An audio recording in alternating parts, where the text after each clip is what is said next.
और जो ले सीधे जोधपुर का रुख करते हैं, मुख्यमंत्री भजनलाल शर्मा जोधपुर के अहम दौरे पर है। सीधी तस्वीर, क्या कुछ कह रहे हैं सीएम, उन्हें सुनते हैं।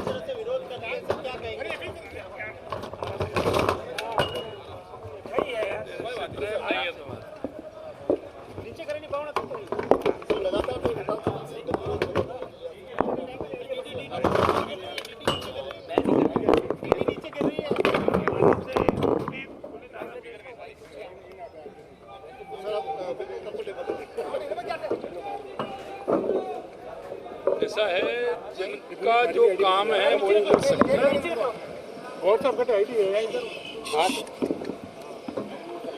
विधानसभा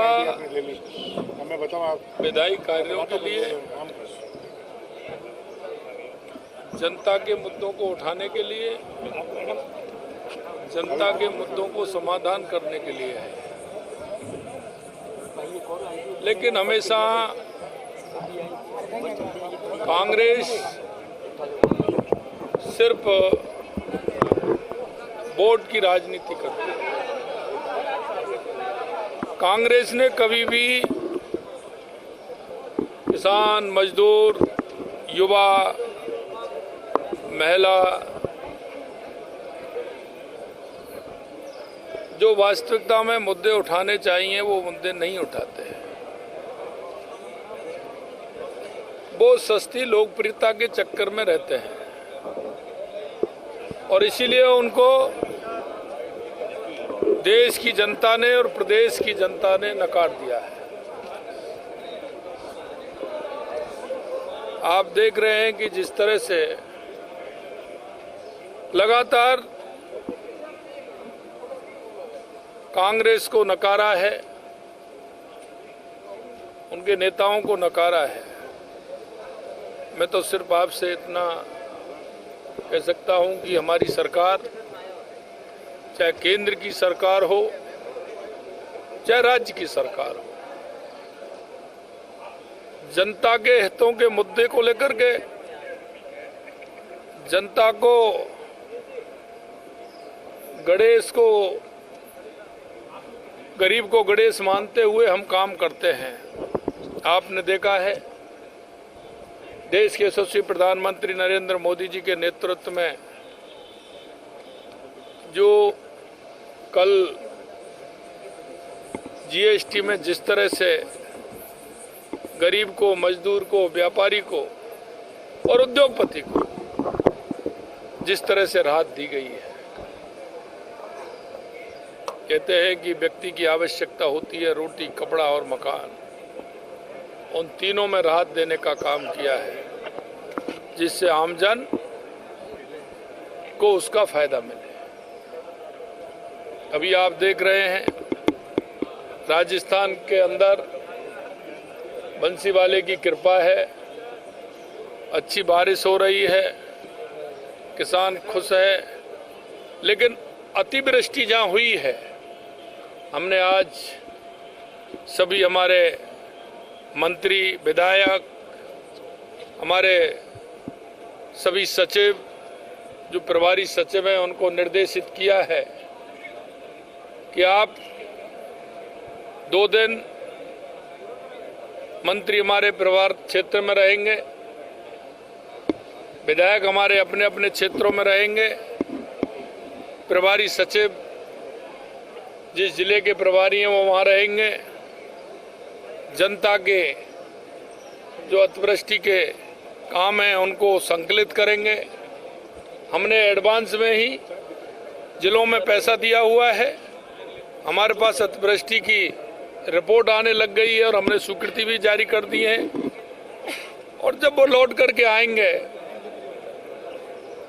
और हमारे सभी कलेक्टरों को निर्देशित किया है, निश्चित रूप से हमारी सरकार किसान, गरीब, मजदूर, जिनके मन में जो विश्वास है उस विश्वास के आधार पर काम करते हुए उन सभी का हम सहयोग करेंगे और उनको अतिवृष्टि जो हुई है निश्चित रूप से उनको मुआवजा देंगे। मैं कांग्रेस के लोगों से भी कहना चाहता हूं कि उनको भी जाना चाहिए, क्योंकि वो भी जनप्रतिनिधि हैं। लेकिन कांग्रेस के लोग जनता के बीच में जाते नहीं हैं। सिर्फ उनका काम बखेड़ा करना होता है। लेकिन ये प्रदेश की जनता और देश की जनता देख रही है। और मैं इतना ही कहूंगा आपसे कि आपके माध्यम से राजस्थान की जनता को अतिवृष्टि से कोई भी परेशानी हुई है, हमारी सरकार तत्परता से उस काम को पूरा करेगी। यही मैं आपसे कहना चाहता हूं।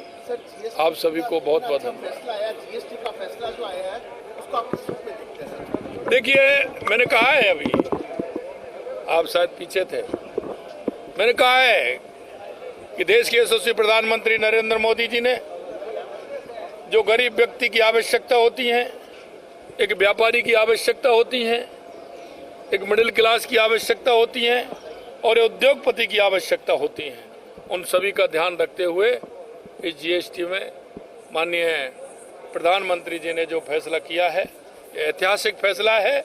और जो सबसे बड़ी आवश्यकता रोटी, कपड़ा और मकान की होती है, उसमें राहत देने का काम किया है। धर्म परिवर्तन कानून को ये तो आप देखते जाइए आगे आगे होता है क्या। सर, पूर्ववर्ती सरकार के पेपर लीक प्रकरण और भर्तियों पर भी कार्रवाई होगी, जिस तरह से एसआई भर्ती पर सीटीआई भर्ती में 500। देखिए, मैं आपसे एक बात कहना चाहता हूँ, इनके जो कर्म थे वो आप सभी को दिख रहे हैं। और मैं ये कह सकता हूँ